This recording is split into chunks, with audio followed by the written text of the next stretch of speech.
अध्याय 15वां बंगारप्पा व सुंदर राम शर्मा का वृत्तांत। मैं दत्तानंद से विदा लेकर अपनी यात्रा जारी रखा।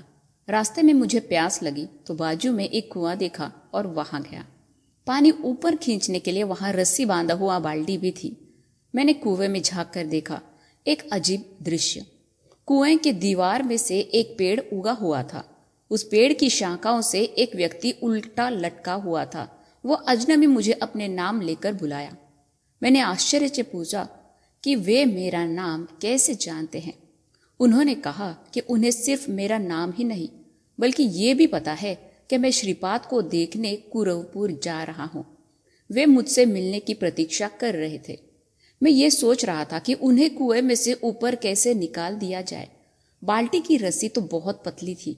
उन्होंने मेरा सोच ताड़ लिया और कहा, प्रापंचिक बंधनों में जकड़कर संसार क्रूप में गिरा हुआ मानव तुम हो। बंध रहित होकर इस विचित्र योग प्रक्रिया में आत्मानंद लेता हुआ व्यक्ति मैं हूँ। तुम मुझे क्या उठाओगे? मैं खुद उठता हूँ। अगर शक्ति कम पड़ती है तो श्रीपाद जी है, वे दया व शक्ति से मुझे अनुग्रह देंगे। बात पूरी भी नहीं हुई, वे मेरे पास खड़े थे। मुझे संभ्रम आश्चर्य हुआ। उन्होंने मुझे कहा, मैं बंगार अप्पा हूँ। अरे ऐसा लगता है कि तुम बहुत प्यासे हो। मैं तुम्हारी प्यास बुझाता हूँ। तुरंत कुएं में से पानी खींचकर खुद गटगट पीने लगा। प्यास मेरी बुझने लगी। मैं सुन्न रह गया।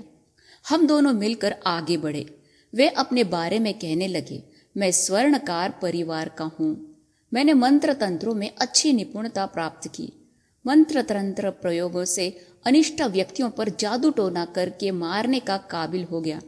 भूत प्रेत पिशाचों से सन्निहित्व प्राप्त किया।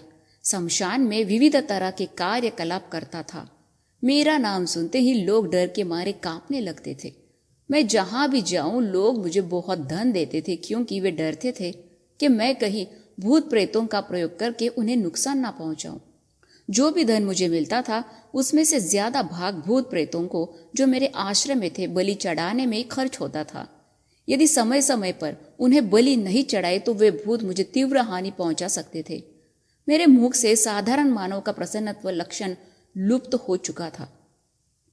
उल्टे भूत प्रेतों की विकृत कला, क्रूर स्वभाव चढ़ गया। मेरे विचरण में एक बार अपने पूर्व पुण्य वर्ष पीठिकापुर पहुंच गया। दत्त प्रभु के अवतार से पुनीत होकर भी उस नगर में कुतंत्रों व आपसी मुठभेदों की कमी नहीं थी। श्री बापन आर्य और श्रीपाद के बारे में मैंने चित्र विचित्र बातें सुनी थी। मैंने अपना पहला बार बापन आर्य पर करना चाहा। मैं एक जलाशय के पास जाकर अंजुली में पानी लेकर पीने लगा। मैं किसी को मारना चाहा तो मेरे पास कई प्रक्रिया थी। उनमें एक थी, मैंने जिसे मारना चाहा उसका रूप ध्यान करता हुआ मैं पानी पीने लगता हूँ। वो पानी पूरा उस व्यक्ति के पेट में चला जाता है। पानी से पेट भरते भरते अंत में वह पेट फटकर मर जाता है। श्रीपाद की लीलाएं कल्पना के बाहर है। मैं जब पानी पी रहा था तब श्रीपाद बापन आर्य के पास थे। वे नाना के पेट पर प्यार से अपना हाथ फेरने लगे। मैं यहाँ जितना भी पानी पीऊं श्रीपाद की कृपा से भाप बन रहा था। पानी पी पीकर मैं थक गया, लेकिन बापन आर्य सही सलामत थे। मेरी क्षुद्र विद्या उस दिन इस तरह विफल होने से मुझे बहुत वेदना हुई, लेकिन कैसे, कारण तो मुझे पता नहीं चला। श्रीपाद क्षुद्रोपासकों की पीड़ा से छुटकारा दिलाना चाहते हैं। मैं एक सर्प मंत्र जानता था। उसे पढ़ते ही कहीं कहीं से सांप उसके घर पहुंचते हैं, जिसे मैं बलि पशु करना चाहता था। मैं जिसे ध्यान करता हूं वे उस व्यक्ति को काटते हैं। मेरे सर्प मंत्र पढ़ना शुरू करते ही कई सांप बापन आर्य के घर पहुंचे, लेकिन वे वहां की जाफरी पर चढ़कर चिचिंडों की तरह लटक रहे थे। कुछ देर बाद जहां से आए थे वहीं चले गए। इस तरह मेरा दूसरा प्रयत्न भी विफल साबित हुआ। मेरे पास जो भूत प्रेत थे वे स्पष्ट रूप से बोले कि वे बापन आर्य के घर के आजू बाजू भी कदम नहीं रख सकते थे। मुझे थोड़ा आभास था कि ये सब श्रीपाद जी का चमत्कार है, परंतु मेरे अंदर की राक्षस प्रवृत्ति ताजी थी, मरी नहीं। इसलिए मैंने शमशान जाकर आटे से श्रीपाद का एक पुतला बनाकर उसमें 32 स्थानों पर 32 सुइयां चुबा दी। इस मारण प्रक्रिया से श्रीपाद के शरीर में ठीक उन जगह पर रोग अवश्य होना चाहिए। इतना ही नहीं, वे 32 सुइयां पानी जैसा ध्रुव में बदलकर श्रीपाद के शरीर में सोख जाते हैं, जिससे पूरे शरीर में विष फैल जाता है और अवश्य मृत्यु होती है। लेकिन मेरा यह प्रयत्न भी विफल हो गया। एक दिन आधी रात को मुझे ऐसा एहसास होने लगा कि पेट के अंदर पानी ठूस ठूस कर भरा जा रहा है। मुझे असहनीय पीड़ा हो रही थी। मेरे सर्प मंत्र प्रभाव से जो सर्प बापनारे के घर में इकट्ठा हुए थे, वो सभी मेरे पीठिकापुर के तत्कालीन निवास स्थान पहुंच गए और मुझे काट डाले। श्रीपाद के आटे के पुतले में जहां मैंने सुइयां चुभो दी, उन स्थानों पर मुझे असह्य दर्द हो रहा था। इस तरह मेरी दुष्टचर्याओं की प्रतिचर्याएं मैं अपने शरीर में अनुभव कर रहा था। नरक पीड़ा थी। ऐसा लगने लगा इस पीड़ा के साथ जिंदा रहने से मर जाना ही बेहतर है। लेकिन मृत्यु भी मुझसे रूठी थी। नरक पीड़ाएं कैसी होती है ये बात शायद मरने के बाद पता चलता, पर जिंदा होते हुए भी मैंने सारी रात नरक पीड़ाएं भुगत रही। जब पानी सर के ऊपर से जाने लगता है तब कोई भी व्यक्ति भगवान की तरफ मुड़ता है। मैंने भी ठीक वैसे ही किया। मन ही मन श्रीपाद के शरण में गया। अपने मन की आंखों में मैंने श्रीपाद को देखा। वह कह रहे थे, बंगारप्पा, तुमने जो महापाप किए थे उसके लिए तुम्हें इस लोक में कई सालों तक अनेक प्रकार के कष्ट सहने के बाद नरक में भी यातना भुगतनी होगी। परंतु तुम पर दया करके एक ही रात की पीड़ा से तुम्हारा कर्म ध्वंस कर रहा हूं। तुम्हारे सभी क्षुद्र विद्याओं का नाश होगा। मगर किसी प्यासा व्यक्ति का झलक तुम्हारे मनोनेत्रों के सामने आए तो पानी तुम पियोगे, बल्कि प्यास उसकी बुझेगी, चाहे वो कितना ही दूर पर क्यों ना हो। उल्टा लटकने की एक योग प्रक्रिया है, उसे अभ्यास करोगे तो तुम्हें आनंद मिलेगा। आज से सात्विक प्रवृत्ति अपनाकर जिंदगी बिताओ। मेरे माता पिता व बापनारे के घर में कदम रखने के लिए कई जन्मों के संचित पुण्य चाहिए। इस जन्म में तुम्हें वो भाग्य नहीं। भाग्य अचानक आता नहीं और दुर्भाग्य विचक्षणा रहित दिया जाता नहीं। पिछले जन्मों के पुण्य एक ही समय में जब फल देने लगते हैं तो उसे भाग्य कहते हैं, जबकि पाप कर्म फल देने लगते हैं तो उसे दुर्भाग्य कहते हैं। प्राण देने वाला परमेश्वर है, इसलिए उसे लेने का अधिकार भी उसी को है। माता पिता हमारे जन्मदाता हैं, इसलिए वे हमारे लिए परम पूज्य हैं। जो लोग बुढ़ापे में अपने माता पिता का अनादर करते हैं, उन पर मेरा अनुग्रह कदापि संभव नहीं होगा। तुमने अपनी क्षुद्र विद्याओं से कितने कितने मासूम लोगों के अपमृत्यु का कारण बन चुके हो। ये पूरा पाप फल तभी निश्चेष होगा जब तुम शंकर भट्ट नामक कन्नड़ ब्राह्मण को देखोगे और अपनी विद्या से उसकी प्यास बुझाओगे। शंकर भट्ट मेरा चरित्र लिखने वाला है। जब ये घटना हुई थी तब श्रीपाद 7-8 साल का बच्चा था। उस दिन से आज तक मैं तुम्हारे इंतजार में था वत्स शंकर। आज मेरे लिए शुभ दिन है। मुझे तो ये पूरी गाथा कुछ धुंधली सी लग रही थी। हैरान होकर मैंने अपना संदेह व्यक्त किया, महाशय, पानी पियेंगे आप, प्यास बुझेगी किसी दूसरे की, ये बात मेरे पल्ले नहीं पड़ रही। इसका मर्म मुझे समझाइए। बंगारप्पा कहने लगे, वत्स, आप आमतौर पर जीव अपने भौतिक एवं पारलौकिक प्रगति के आधार पर 5 कोशों के स्तर में से किसी एक स्तर पर रहता है। अन्न कोश के स्तर पर रहने वाले जीव सिर्फ भौतिक संस्कार वाले होकर भौतिक दुनिया का ही अनुभव कर सकते हैं। प्राणमय कोश के स्तर के जीवों में सूक्ष्म शरीर चैतन्य होता है। मनोमय कोश के जीवों को मानसिक दुनिया के साथ संबंध रहता है। विज्ञानमय कोश के जीव ज्ञान से संबंधित दुनिया के साथ संपर्क रखने वाले होते हैं। आनंदमय कोश के जीव आनंद की अनुभूति में रहते हैं। एक योग प्रक्रिया से मैं अपनी प्राणमय शक्ति दूसरे जीवों की प्राणमय शक्ति से अनुसंधान करता हूँ, जिससे दोनों शरीर में तादात्म्य भाव आकर मेरे पानी पीने से उसकी प्यास बुझ जाती है। पुराने जमाने में वाली किसी एक योग प्रक्रिया के जरिए अपने सामने वाले से दुगना ताकत व शक्ति प्राप्त करता था, इसलिए राम ने पेड़ के पीछे से उसे वार किया। विश्वामित्र ने राम लक्ष्मण को बल, अतिबल नाम 2 पवित्र मंत्रों का उपदेश दिया। अगर इन मंत्रों के स्पंदनों के अनुगुण अपनी प्राण शक्ति को संसिद्धि करे तो विश्वांतराल में स्थित विश्व शक्ति अपने अंदर आकर्षित करने की संभावना होती है।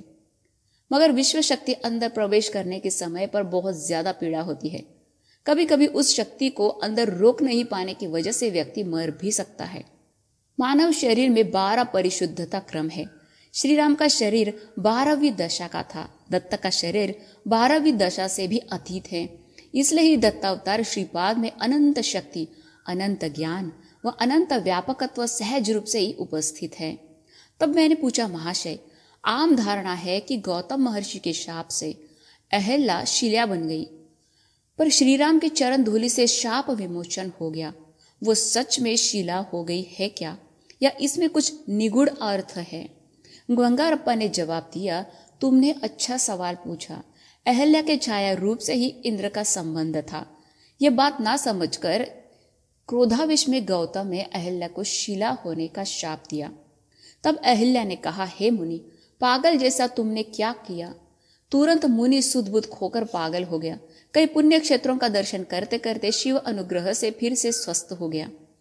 चैतन्य परिणाम क्रम से प्रथम स्थान शिला का है। उसके आत्मा निर्जीव स्थिति में रहती है। शिलाओं में भी कई जातियां होती हैं। किसी एक शिला की आत्मा उस शिला में रहते रहते उसके कुछ संस्कार अपनाती है। इन अनुभवों के बाद किसी दूसरी जाति की शिला भी ये आत्मा प्रवेश करती है। प्रथम शिला जो खाली थी उसमें किसी दूसरी आत्मा प्रवेश करती है। किस आत्मा कौन सी शिला में कितना समय तक रह रही है, ये बात सिर्फ योग दृष्टि वाले व्यक्ति जान सकते हैं। किसी एक शिला में से जब एक आत्मा उपस्थित थी तब वो शिला 2 टुकड़े हो गई। खंडित शिला में पहली वाली आत्मा ही रहती है, दूसरी में किसी दूसरी आत्मा प्रवेश करके कुछ अनुभव प्राप्त करती है। उन्हें खुद पता नहीं चलता कि वे किस तरह के अनुभव भोग रहे हैं, मगर शिला स्थिति में वे अतीव पीड़ा का अनुभव अवश्य करते हैं। उनमें जीव नहीं पर बाधा अवश्य है। जीवों को विविध प्रकार के जन्मों में होने वाली यातना है। तब मैंने अपना संदेह व्यक्त किया, महाशय, जीवों में जीव हो तो हो पीड़ा या सुख का अनुभव कर सकता है ना? निर्जीव पदार्थ के रूप में असीम पीड़ा कैसी? बंगारप्पा ने कहा, जब जीवात्मा परमात्मा में मिल जाती है तब ब्रह्मानंद अनुभव करती है। उस आनंद को शब्दों में बयान, मन में कल्पना नहीं कर सकते। इसी तरह शीला की स्थिति में ब्रह्मानंद की बिल्कुल विरुद्ध भाव का अनुभव करती है। ये भी शब्दों में ना बयान कर सकते, ना मन में कल्पना, अर्थात वो बिना प्राण के महादुख है। कई शिलाओं में ये आत्मा भटकती हुई अज्ञात अनुह्य प्राण रहित पीड़ा से गुजरती हुई किसी एक लोहे में प्रवेश करती है। अनेक प्रकार के धातुओं में घूमती हुई निद्राण स्थिति युक्त प्राण का अनुभव करती है।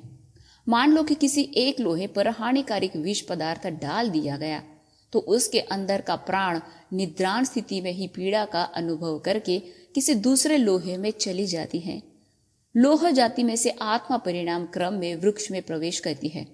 वह प्राण जब तक निर्जीव पदार्थ के रूप में निद्राण स्थिति में थी, अब चैतन्य स्थिति में आकर या टेढ़ा रहने का संकल्प लेता है। पेड़ को स्थिरत्व व दृढ़त्व देने वाले जड़ पृथ्वी के अंदर घुस जाते हैं एवं वृक्ष को परिणाम में मदद करते हैं। इस तरह आत्मा अनेक प्रकार के वृक्ष जातियों में प्रवेश कर कई अनुभवों से गुजरती है। आधा जीव सहित आधा जीव स्थिति में, आधा जीव रहित स्थिति से निकलकर कीड़े मकोड़े के रूप में परिणति प्राप्त करती है। चलने का उसका संकल्प इस दशा में पूरा होता है। इस तरह कई कीड़े मकोड़े के रूप से होती हुई कई संस्कार प्राप्त करती हुई मत्स्य रूप लेती है। फिर चिड़िया का कई चिड़िया के रूप में अनुभव प्राप्त करने के बाद चतुष्पाद जंतु बन जाती हैं। फिर जंतुओं में परम पवित्र जन्म गो जन्म लेती है। माँ की तरह मानव को दूध देते देते अंजने भी पुण्य कमाती है। फिर उसके बाद वृषभ जन्म खाद्य पदार्थों की उपज में अपना सहकार देकर पुण्य कमाती है। आखिर में आता है मानव जन्म। संस्कारों से विचार उत्पन्न होते हैं जो क्रिया में बदल जाते हैं। इस तरह पुण्य व पाप कर्म किए जाते हैं। साधना के मार्ग पर सप्त भूमिकाओं का विवरण। मानव को अपने परिणाम क्रम से सप्त भूमिकाओं से गुजरना पड़ता है।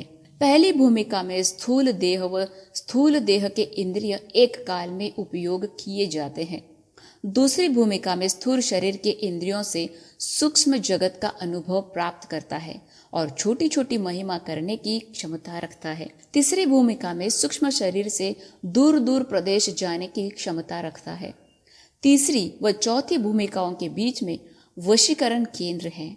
अगर कोई किसी वशीकरण प्रभाव में आ जाता है तो जो स्थिति में रहता है उसी स्थिति में रह जाता है। जब गौतम ने अहल्या को शाप दिया वह दिगंभात हो गई। उसने ऐसी भावना की कि वह खुद शीला चैतन्य में समा गई हो। श्री राम दर्शन होने के बाद उसी स्थिति में रह गई।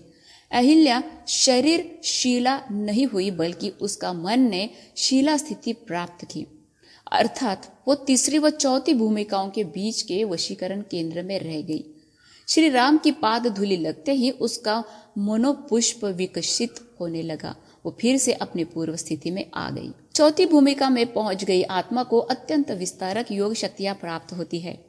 यदि वह अपनी योग शक्तियों को लोक हित के लिए अपने अंतरात्मा के प्रबोध के अनुसार उपयोग करे तो उच्च स्तरों तक पहुंच जा सकती है, बल्कि उन्हें शक्तियों को पाप कार्यों व नीच स्वार्थ प्रयोजन के लिए विनियोग करे तो अधोगामी प्रवाह में बहकर वापस पहली कड़ी शीला चैतन्य में जा सकती है। उसके बाद कई हजारों साल तक उसे मानव जन्म पाने का सुअवसर नहीं मिलता। पांचवी भूमिका के लोग संकल्प ज्ञान होते हैं। संकल्प ज्ञानी दैव साक्षात्कार की कामना रखते हुए सांसारिक कार्यकलापों को भी जारी रखते हैं। छठवीं भूमिका के लोग भाव ज्ञान होते हैं। भाव ज्ञानियों को सांसारिक कार्यकलापों में रुचि कम रहती है। सातवीं भूमिका के लोग परमात्मा की अनंत स्थिति का ज्ञान प्राप्त करते हैं। अब यहाँ पर अवतार पुरुषों व साधकों के बीच का अंतर बताया गया है। बंगारप्पा की बातें सुनने के बाद मेरे मन में कुछ शंकाएं उठी। उन्हें दूर करने मैंने इस तरह पूछा, महाशय, सिर्फ जीवियों को ही परिणाम क्रम होता है क्या, या अवतारों को भी ये लागू होता है? तब बंगारप्पा ने कहा, समय के अनुसार अवतार उद्भव होते हैं। मानव भगवान बन गया तो समर्थ सद्गुरु कहलाता है। दैव मानव रूप लेकर आता है तो उसे अवतार कहते हैं। मछली पानी में तेज व स्फूर्ति से रहती है। कछुआ पानी में व पृथ्वी पर रह सकता है। वराह यानी खड़ग मृग भूमि पर तेज दौड़ सकता है। जानवरों में श्रेष्ठ सिंह है। मुग सिंह का बाकी शरीर मानव का, यही नर सिंह का रूप है। वामन अवतार तमोगुण प्रधान अवतार है, जिसमें याचना उनकी प्रवृत्ति थी। परशुराम अवतार रजोगुण प्रधान है। सत्वगुण प्रधान अवतार राम अवतार है। सत्व रजो तमो गुणों से अतीत निर्गुण तत्व प्रधान अवतार कृष्ण अवतार हैं। बुद्ध अवतार कर्म प्रधान है। सारी सृष्टि के एकत्व में अनेकत्व, अनेकत्व में एकत्व अपने अंदर विलीन करने आया हुआ अत्यंत अद्भुत, अत्यंत विलक्षण युगावतार का नाम ही श्रीपाद श्रीवल्लभ है। सृष्टि में ऐसे कोई योग संप्रदाय या मत या धर्म नहीं जिनके साथ श्रीपाद जी का ऋणानुबंध ना हो, चाहे जितना भी धीशाली क्यों ना हो, परंतु श्रीपाद जी की स्थिति के बारे में अणुमात्र भी जान नहीं पाते हो, ऐसा कोई भी नहीं। उनकी तुलना उनके साथ ही कर सकते हैं। सभी संप्रदाय, सभी सिद्धांत उनमें ही समन्वय होते हैं। इस सृष्टि के आदि व अंत्य बिंदु वे ही हैं। स्पंदनशील इस जगत व्यापार का संकल्प, पर्यवेक्षण करने वाली और गति देने वाली शक्ति वे ही हैं। यह निगूढ़ दैव रहस्य है। जब सप्तर्षि ही उनकी स्थिति जानने में असफल हुए तो भला मैं उनका वर्णन कैसे करूं? वत्स शंकर, तुम धन्य हो जो उनकी अव्याज करुणा पा सकते हो। वे धन्य जीवी है, बाकी व्यर्थ जीवी। सत्कर्म व दुष्कर्मों के फल का विवरण बताया गया है। मैंने पूछा, आर्य, मुझे एक संदेह है। कभी कर्मों के प्रभेदक वे ही है तो दुनिया में अच्छे लोगों के साथ बुरे लोगों को भी पैदा क्यों किया? बंगारप्पा जोर से हंसकर कहने लगा, वत्स, अच्छा सवाल। सारी सृष्टि द्वंद्वों के सहारे से बनी है। यदि मृत्यु का भय नहीं है तो माँ भी अपने संतान से प्यार नहीं करती। वेदों में आत्मा प्रबोधक अर्थ में पुरुष शब्द का प्रयोग किया गया, बल्कि पुरुष की आधिक्यता को सूचित करने नहीं। मानव व जंतु धर्मों के बीच जितना भेद होता है उतना भेद मानव व देवता धर्मों के बीच होता है। द्वंद्वों के बिना उन्नति व परिणति असाध्य है। भगवान सर्वशक्तिमान है। इस कथन का यह मतलब नहीं कि उनकी सभी शक्तियां अच्छी शक्तियां ही हैं। छल, कपट, दौर्जन्य आदि दुष्ट शक्तियां जो तुम इस दुनिया में देख रहे हो वे उनकी शक्तियों का एक हिस्सा है।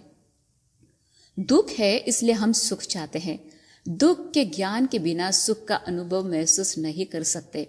हम जो ये लाखों करोड़ों नक्षत्रों को देख रहे हैं, वे पहले एकदम अस्त व्यस्त रूप में उद्भव हुए थे। वे एक दूसरे से टकराकर टुकड़े हो गए, जो अलग अस्तित्व से अलग नक्षत्र राशि बन गए। इस तरह कई बार होने के बाद अब जो हमें दिखाई दे रहे हैं, उस प्रकार सुव्यवस्थित नक्षत्र राशियां बन गई। अपने सौर परिवार के ग्रह सुव्यवस्थित कक्षा में सूर्य के चारों ओर परिभ्रमण करते रहते हैं। उस सूर्य का आधार ध्रुव है। इस तरह परस्पर आकर्षण व विकर्षण से सारी सृष्टि चलती रहती है। परमात्मा में आसक्ति रखकर जो परमात्मा के आकर्षण में बंधा रहता है, वो आस्तिक होता है, और सत्कर्मों से जुड़ा रहता है। जो भगवान से मुंह मोड़कर विकर्षण की ओर चला जाता है, वो नास्तिक बनकर दुष्कर्मों में लगा रहता है। आस्तिक या नास्तिक, सत्कर्म या दुष्कर्म, इन सबका मूलभूत आधार वे ही है। सृष्टि में कुछ भी स्थायी रूप से नहीं रहता। तुम आज जिन्हें सत्कर्म में मान रहे हो, वे कुछ जन्मों के पहले निश्चित रूप से दुष्कर्म ही हुआ करते थे। इसलिए इस जन्म में धर्म तत्पर होने के बावजूद उन्हें दुख भोगना पड़ता है। कोई दुर्जन व्यक्ति सुख व चैन की जिंदगी बिताना भी पूर्व जन्मों में किया हुआ पुण्य का फल स्वरूप के सिवा कुछ नहीं। वैसे तो पाप या पुण्य तुरंत ही फल नहीं देते, किंतु तीव्र पाप या महापुण्य बहुत जल्दी ही अपने प्रभाव दिखाते हैं। सदग्रंथ मानव को ये बोध करते हैं कि जीवन पथ में कौन सा रास्ता अपनाने से सुख शांति मिलती है। अच्छे या बुरे काम करने उसे सीमित स्वेच्छा दी गई है। जब अधर्म का पलड़ा बहुत भारी हो जाता है, धार्मिक दिशाहीन व बेबस हो जाते हैं, तो परमात्मा अपनी माया से अवतरित होते हैं। जन्म मरण रहित परमात्मा मानव रूप में अवतरित होकर हमारे बीचों बीच रहना अद्भुत विषय है। महाराजा का गर्वभंग। पीठिकापुर संस्थान का महाराजा कभी कभी वेश बदलकर प्रज्ञा के बीच में संचार कर उनके अच्छे बुरे जान लेता था। महाराजा को श्रीपाद वल्लभ के दर्शन की इच्छा हुई। तुरंत अपने सिपाहियों को अप्पल राजू शर्मा के घर भेजा। ताकीद का सारांश यह है कि अप्पल राजू व बापनारे को श्रीपाद के साथ शीघ्र राजा के सम्मुख आना है। श्रीपाद ने इस अपमानजनक आह्वान ठुकराया। अप्पल राजू शर्मा को किले के अंदर जाना ही पसंद नहीं था। बापनारे, जिसे महापुरुष अंतरात्मा की प्रेरणा के बगैर कहीं जाने वालों में से एक नहीं थे। बापनारे ने श्रीपाद से पूछा, मेरा राज बेटा, दरबार जाने के लिए आपको ऐतराज है क्या? श्रीपाद ने कहा, नाना जी, महाराज को मुझ पर भक्ति नहीं है, मेरा दर्शन इतना आसान भी नहीं है। फिर उन सिपाहियों से कहा, यदि तुम्हारा महाराजा से मुझे देखना चाहे तो वे खुद यहाँ पधार सकते हैं। वो सिर्फ इस संतान का राजा है। मैं पूरी सृष्टि का राजाधिराज हूँ, सम्राट हूँ। मैं समस्त भुवनों का सार्वभौम हूँ। इसलिए मेरे पास खाली हाथ नहीं आना चाहिए, नजराना भी लाना है। यदि आपका राजा मुझे गुरु मानते हैं तो गुरु दक्षिणा भी देनी पड़ेगी। श्रीपाद श्री वल्लभ उलझने उत्पन्न करने में जितना कुशल है, उन्हें सुलझाने में भी ज्यादा कुशल है। महाराजा आग्रह होंगे तो उसका नतीजा क्या होगा? ये सोचकर बापनारे, अप्पल राजू जी, श्रेष्ठ जी व वर्मा जी यहाँ परेशान थे, और वहां सिपाहियों की बात सुनकर राजा गुस्से में लाल पीला हो गए। यदि राजा चाहे तो इन भिखारी वामन की हालत क्या होता है, मैं ये स्वाद उसे चख लेता हूँ। उन्हें मेरी शक्ति की अंदाजा नहीं है। राजा ने जोर से चिल्लाया। इस चीख के तुरंत ही उसके बदन में पूरी ताकत चली गई और वो अशक्त बन गया, बेहोश होकर गिर पड़ा। परिचारकों की सेवा के बावजूद वो कमजोर हो रहा। इतने में उसके सामने एक विकार स्वरूप वाली औरत दिखाई दी और बोली, मैं ही शक्ति हूँ, तुम्हारे अंदर घुस रही हूँ। ये कहते कहते वो स्त्री मूर्ति बलपूर्वक उसके अंदर घुस गई। राजा उस शक्ति को बर्दाश्त नहीं कर सका। उसे ऐसी पीड़ा होने लगी मानो कोई हड्डियां पीस कर चूर्ण कर रहे हो। पर बहुत ही धीमे स्वर में उसने कहा, तुरंत मुझ में से बाहर निकलो। लो मैं चली। चिल्लाती हुई शक्ति प्रचंडता से बाहर निकली। शक्ति के जाने के समय में भी राजा ने नरक यातना अनुभव की। इस तरह लगातार शक्ति का आना जाना चलता ही रहा। इन दोनों क्रियाओं से उसे नरक पीड़ा हो रही थी। राजपुरोहित कोट सुंदर शर्मा को खबर दी गई। उन्होंने स्वयंभू दत्त की अर्चना करके वह तीर्थ राजा को दिया। दत्त विभूति माथे पर लगाया। उसके बाद शक्ति का आना जाना बंद हो गया।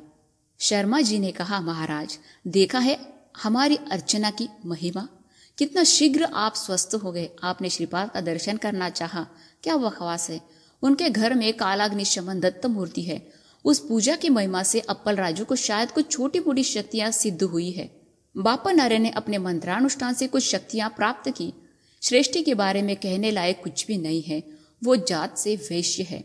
अपने तर्क से असली माल को नकली साबित कर रस्ते से और सस्ते में खरीद रहा है और नकली को असली बनाकर महंगा बेच सकता है। अपने अद्भुत चातुर्य व अद्भुत कल्पनाओं के तालमेल से श्रीपाद की लीलाओं की छूटी कहानियां प्रचालित करके भजन कर रहा है। ये रहा वर्मा। वो तो सुक्षत्रिय होकर वे मूर्ख निकला। श्रीपाद को दत्तावतार कहकर सराहना करता है। आप बिल्कुल चिंता करना ही नहीं, मेरा अनुष्ठान बहुत महिमान्वित है। अरे आप महाराजा हो और आपकी आज्ञा का उल्लंघन करे, उसकी कोई हिम्मत है? आप चाहे तो उसे निर्बंध भी यहाँ ला सकते हैं। ये सभी बातें वो झूठी तारीफ सुनकर महाराजा ने क्षीण स्वर में कहा, उन्हें निर्बंध यहाँ खींच लाऊं तो मुझे क्या फायदा?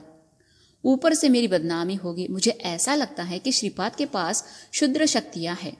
मुझ पर श्रीपाद ने शक्ति प्रयोग किया। ऐसा नहीं तो शक्ति ने मेरे अंदर आना जाना क्यों किया? इसका उपाय आपको ही सोचना होगा। आप हमारे कुल पुरोहित है और श्रेयोभिलाषी भी। शर्मा ने सुझाव दिया, महाराजा, ब्राह्मणों से दत्त पुराण का पारायण एवं स्वयंभू दत्त की अर्चनाएं करवाना है।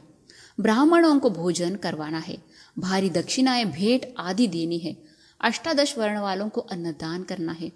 इस तरह करे तो दत्त बहुत प्रसन्न होते हैं। श्रीपाद का खेल खत्म। क्षुद्र शक्तियों की बाधा से छुटकारा। सब कुछ अच्छा ही होगा। राजपुरोहित की मांग के अनुसार सब कुछ बंदोबस्त किया गया। पीठिकापुर के आजू बाजू में जंगल थे। पीठिकापुर में चोरों का भय ज्यादा था। इधर ब्राह्मणों से दत्त पुराण के पारायण की शुरुआत हुई। उधर नगर में विस्तार रूप से चोरी। राजा चोरों को रोक नहीं पाया, किंतु उसे दुस्वप्न ज्यादा हो गए थे रोजा छुड़ाने, नमाज गले पड़ी। जैसा हो गया उनके हालात। तकलीफें बढ़ती ही जा रही थी। राजा को स्वप्न में अपने पितृ देवताएं दिखने लगे। वे दुबले पतले शरीरों से, खाली पेट से, भूखे प्यासे नजरों से खाने के लिए बेचैनी से तड़प रहे थे और भीख मांगते थे। वे गुस्से से पूछने लगे, क्या रे, हमें श्राद्ध भोजन क्यों नहीं खिला रहे हो? हमें इस प्रेत शरीर में ही रहना है क्या? हमें सदगति नहीं मिलेगी क्या? राजा ने जवाब दिया कि शास्त्रोक्त रीति से श्राद्ध कलाप कर रहे हैं। वे बोले, भले ही तुम कर रहे हो, लेकिन वो भोजन हमें नहीं मिल रहा। नाम हमारा, पेट ब्राह्मणों का। श्राद्ध के नाम से पेट भर खाकर वे सुष्ट पुष्ट हो गए हैं। अनुष्ठानवान ब्राह्मणों को मंत्र के साथ कर्म कलाप करना चाहिए। इसी तरह श्राद्ध कर्म करने वालों को भी श्रद्धा व भक्ति के साथ श्राद्ध रखना चाहिए। तभी पितरों को सद्गति प्राप्त होती है। आंखें खोलो या बंद करो, पितरों के ये शोरगुल से, वे आर्तनादों से राजा रात भर नहीं सोआ। आसमान से गिरा खजूर पे अटके जैसे राजा की बेटी पर भूत चढ़ गया। बाल खुले रखकर विकट अट्टहास करती हुई घर के सामान बाहर फेंक रही थी।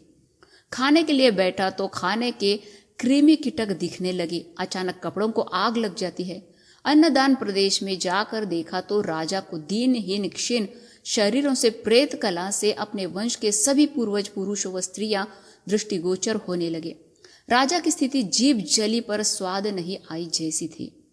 सुंदर राज शर्मा के घर की हालत भी कुछ इस तरह ही थी। उनकी पत्नी शांत एवं सौम्य प्रवृत्ति वाली थी। अब अचानक बर्तनों से उनके सर पर मारना शुरू किया। उनका लड़का रस्सी से पिता को खम से बांधने लगा। उनकी लड़की पिता पर थूक कर चप्पलों से मारने लगी। वे भोजन मांगे तो खाने को घास मिलता था, नहीं खाया तो जलाने की धमकी दी जाती थी। शर्मा से नियुक्त ब्राह्मण तो दत्त पारायण कर रहे थे। पारायण के बाद और ब्राह्मणों के भोजन के बाद भूत प्रेत पिशाच घर में अपनी मर्जी से घूमने लगे, डराने लगे। कुछ स्त्रियां विकृत स्वर में हंसते हुए शर्मा से कहने लगे, तुम जिस राजा के पुरोहित हो, उनके वंश वाले पराई औरतें जो माँ के समान होती है, उनके साथ जबरदस्ती की। वे स्त्रियां कोई और नहीं, हम हैं। अपने पतियों के साथ हमारा संसार सुख चैन से बिताने नहीं दिया। ये तो घोर अपराध है। हम इस वंश पर बदला लेना चाहते हैं। यद्यपि आप पिंड प्रदान करो तो भी हमें सद्गति मिलने वाली नहीं। राजा से द्रव्य व भारी दक्षिणाएं लेकर शुद्धिहीन द्रव्य का तुम अधिकारी बन गए हो, इसलिए हम तुम्हारे परिवारों को छोड़ेंगे नहीं, सताएंगे। ब्राह्मण शर्मा महाराज सभी बहुत ज्यादा डर गए थे। वे सोचने लगे कि ऐसा कहा जाता है कि दत्त पुराण के पारायण से शुभ प्राप्ति होती है, लेकिन ये सब क्या? इस पुराण पठन से शंकर भगवान प्रसन्न होकर अपने भूत प्रेत पिशाच गणों के साथ कराल नृत्य कर रहे हैं। विष्णु प्रसन्न होकर सिर्फ हमें भूखा रखकर सभी अनार्थी याचकों का पेट भर रहे हैं। ब्रह्म प्रसन्न होकर अश्लील असभ्य निंदापूरित बातों से सताने वाली की सृष्टि की। वाह! दत्त पुराण पठन से इस तरह ब्रह्म विष्णु महेश्वर अत्यंत प्रसन्न होकर वाग्बाणों से शिकार करके मरने को मौका भी ना देते हुए विष्णु तत्व से बचाकर भूत प्रेत पिशाचों को आनंद देने वाली नाट्य कला से जिंदा लाश करके अपने अपने काम बखूबी निभा रहे हैं। ऐसे वरदान दिलाने वाली दत्त भक्ति इस जन्म में क्या, जन्म जन्मांतर में भी हमें नहीं चाहिए। सृष्टि में मानव मजदूर है, मजदूरी देने वाला श्रीपाद। अंत में ब्राह्मण शर्मा महाराजा श्रीपाद की शरण में गए। तब श्रीपाद ने कहा, इस सृष्टि में प्रत्येक मानव मजदूर है, मैं ही मालिक हूं। यदि मैं तुमसे प्रसन्न हूं तो तुम्हारी योग्यता से ज्यादा मजदूरी देता हूं। अप्रसन्न हो तो तुम्हारे बुरे कर्मों के लिए जितना कम करना है उतना कम करके ही तुम्हारी मजदूरी देता हूं। मंदिर के स्वयंभू दत्त मैं ही हूं, कालाग्निशमन दत्त रूप भी मैं ही हूं। जीवों पर दया से श्रीपाद श्रीवल्लभ रूप में आया हूं। मेरे मुख को आरती उतारना, मेरे चरणों में किले मारना, इससे आपको क्या फल मिलेगा? मेरे माता पिता को आपने क्या समझ रखा है? इस दत्त पुराण के सुशीला व विष्णु दत्त इस कलयुग में अप्पलराजू शर्मा और सुमति महारानी के रूप में पैदा हुए। बापनार्य अमुक कल्प में विघ्नेश्वर का पुत्र लाभ और एक कल्प में लाभार्थ महर्षि थे। भास्कराचार्य के रूप में बृहदशिला नगर में वे ही आए थे। उनका गोत्र उन व्यक्तियों के लिए गौरव की बात है जो वैश्य कुल में पैदा हुए। गणेश चतुर्थी में अवतरित होना भी मेरे दिव्य संकल्प का एक भाग है। वासवी कन्या का परमेश्वरी अवतार से ही मुझे पैंडा वंश के साथ ऋणानुबंध है। सिंहाचल क्षेत्र के नृसिंह रूप में मुझे नरसिंह वर्मा के साथ ऋणानुबंध है। ये दोनों पुण्यात्माएं हैं, इसलिए इस जन्म में मेरे साथ जुड़े हुए हैं। जन्म जन्मांतर तक मैं उनके वात्सल्य का बंदी हूँ। नरसिंह सरस्वती अवतार लेने के समय मैं बिल्कुल बापनार्य के शक्ल से पैदा होता हूँ। उनके तांबे के पात्र से पानी लेकर प्रोक्षण करके यहाँ के भूत प्रेतों को कैसे विमुक्ति मिलेगी, उसी तरह नरसिंह सरस्वती के अवतार में गंधर्व नगर आए हुए जो भक्त भूत प्रेत से बाधित हुए तो उन्हें मैं भगाकर उनको सद्गति प्राप्त कराऊंगा। दौलत पर कभी घमंड नहीं करना। तुम्हारे पास जो धन जायदाद है उसका द्रव्य शुद्धि होना जरूरी है, अगर नहीं तो दुख का भागीदार बनोगे। यदि तुम खुद को पुण्यवान समझकर गर्वित हो तो ये बिल्कुल गलत राय है महाशय। तुम्हारा चिट्टा मेरे पास है। तुम पर तरस खाकर उस चिट्टे में से तुम्हारे पाप कर्मों के फल मैंने रद्द किया। यदि तुम दुखित होकर तुम पापात्मा हो गए, मेरे शरण में आकर भक्ति से भी श्रीपाद दत्त श्रीवल्लभ दिगंबर नामों से मुझे बुलाओगे तो उसी क्षण तुम्हारे सभी पापों को जलाकर तुम्हें पवित्र बनाऊंगा। आपने सत्य को असत्य एवं असत्य को सत्य मान लिया, जिससे मुसीबतें आ पड़ी। आपने दत्त पुराण का पारायण किया, श्रीपाद श्रीवल्लभ की निंदा की, इसलिए आपको कुछ शुभ फल प्राप्त ना होकर अजीब संकटों का सामना करना पड़ा। दत्त ही श्रीपाद के रूप में अवतरित हुए हैं, ये 100% सत्य है। 15वां अध्याय समाप्त। जय हो श्रीपाद वल्लभ की। धन्यवाद।